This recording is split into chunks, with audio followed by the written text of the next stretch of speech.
In the face of climate change, carbon offsetting has emerged as a way for people and companies to voluntarily offset their emissions. However, a recent report from the UK's Parliamentary Office of Science and Technology has highlighted a number of issues which is plaguing how it's done. So in this video we're going to dive into that report to understand what carbon credits are, why their integrity is in the balance, and how any misuse might be tackled. To understand the issues of carbon offsetting, we first need to quickly review what carbon credits are and how they work. Carbon credits are a measure representing the avoiding, reducing, or removing of atmospheric greenhouse gas emissions, measured in tons of carbon dioxide equivalent. These types each look different. Avoided emissions may be achieved by reducing deforestation, reduced emissions achieved by restoring peatlands, and removal and storage achieved by direct air capture or by restoring forests. Now, carbon credits are traded in carbon markets, one major one of which is the unregulated voluntary carbon market, which is what we'll be focusing on in this video. It's here that individuals and companies can claim credits towards their own voluntary climate commitments and goals. In 2021, the voluntary carbon market, which we'll call VCM from here on out, had a valuation of $2 billion. Now, where's most of that money going? Not into huge direct air capture fans, as some people might imagine.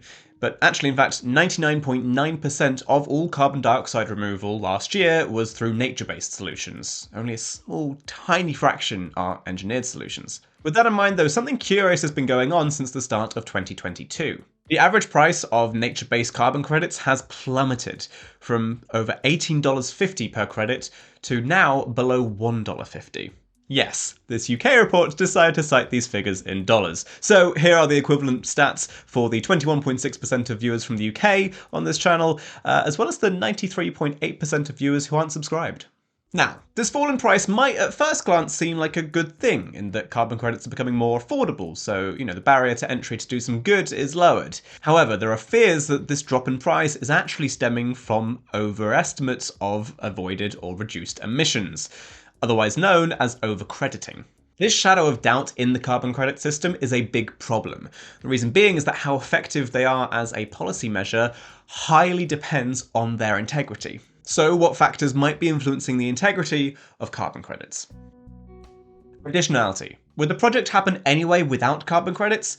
If so, it shouldn't be counted. Funding provided by carbon credits should be the deciding factor in a program going ahead for it to be counted as a credit. For instance, there are a lot of questions hovering over many projects linked to the Kyoto Protocol's clean development mechanism, as there are thoughts that they would have probably happened anyway. The factor of additionality is also why a number of large carbon credit registries have taken renewable developments off of the cards. Sure, they might not have happened 10 years ago as they were extortionately expensive and so the carbon credit money made a difference, but now, as the technology has gotten a lot cheaper, they're actually more than likely to happen anyway, and so can't be counted as credits. Overestimation is another issue.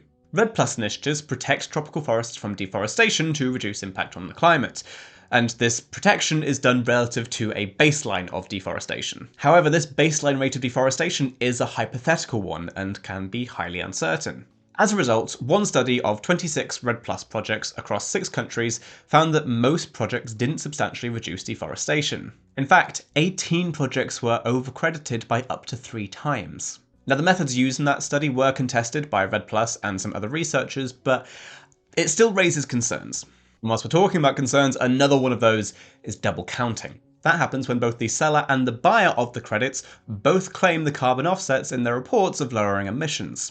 Project overlap can also have a similar effect, such as if the same bit of forest is protected by multiple different schemes. Now, another consideration in all of this is permanence and durability. Carbon storage timeframes vary massively depending on the type of method used. For instance, biological methods may store carbon for up to 100 years, whereas geological methods may store that carbon for up to 100,000. These storage timeframes need to be priced accordingly, and a buffer put in just in case they're cut short, such as from being susceptible to things like disease, pests, or wildfire. Now, these buffer pools do already exist for a lot of nature-based projects, and so the credits in these pools can be cancelled if a reversal event takes place.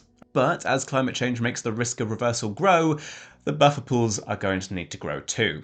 Now, all of these factors have focused heavily on the carbon element of environmental efforts, but focusing too much on that can actually present issues in itself as well.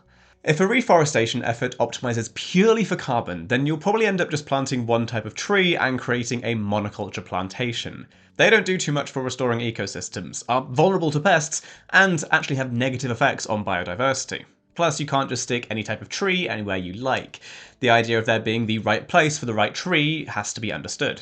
Finally though, impacts on human rights have to be factored into everything as well. Globally, an estimated 250 billion tonnes of carbon is stored on land, held and used by indigenous peoples. Now, the UN Declaration of the Rights of Indigenous Peoples includes their collective right to be consulted on and to give or withhold their free, prior and informed consent to any carbon credit project that might impact their lands, territories or resources. However, there are numerous reports of violations of this in relation to carbon credit projects preventing deforestation. So if all of these things, from poor counting to environmental impacts to violations of human rights, are hurting the integrity of carbon credits, what can be done to fix it? Well, there's an independent governance body known as the Integrity Council for the Voluntary Carbon Market that is hoping to tackle just that, aiming to create a global benchmark for high-quality carbon credits. Using a new assessment framework, it will evaluate programs against these 10 core principles, which cover much of what we've just talked about.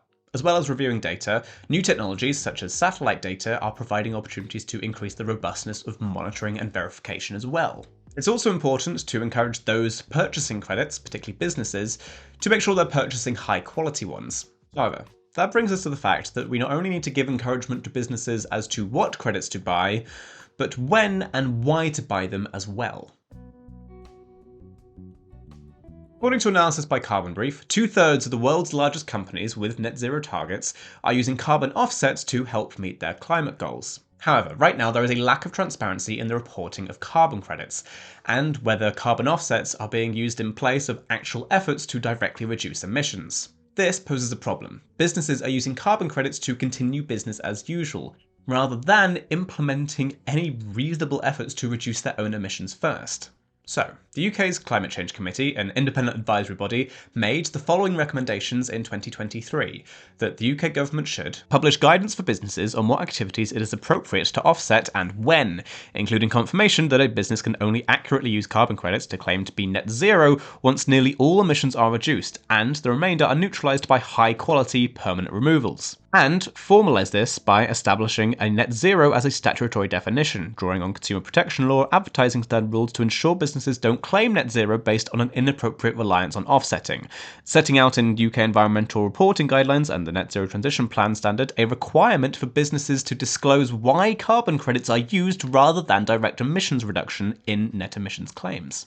Now that last bit could be key. A requirement to disclose why businesses are using carbon credits as opposed to directly cutting emissions could be a major step in pushing businesses to use carbon credits in the right way.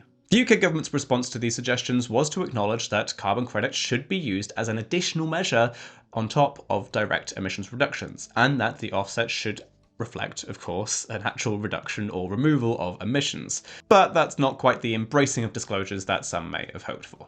Now, as well as these recommendations, there are some other options as well. For instance, a claims code of practice for businesses was developed by the Voluntary Carbon Markets Integrity Initiative. It provides guidance on how companies should use carbon credits. There are other initiatives too, like the Science Based Targets Initiative and the Oxford Offsetting Principles, which in essence give businesses a hierarchy of actions that they should do, from cutting their own emissions to offsetting carbon to finally long-term carbon storage options. And as these approaches develop and more attention is brought towards them, it should hammer home the fact to businesses that they need to be reducing their emissions and then, and only then, using high quality carbon credits to compensate for the rest. Of course, this needs to be well supported. National governments may need to release guidance on how to approach decarbonisation. And internationally, there need to be benchmarks for ratings and verification to raise the integrity of carbon offsetting projects across the globe. All of this to say that at the end of the day, carbon credits won't go away, but they can be better, and the way that we use them can be better as well. That's all for this episode of Science Affairs. Be sure to like, subscribe, and ring the bell if you've enjoyed it, and maybe check out some other videos. Otherwise, thank you for watching.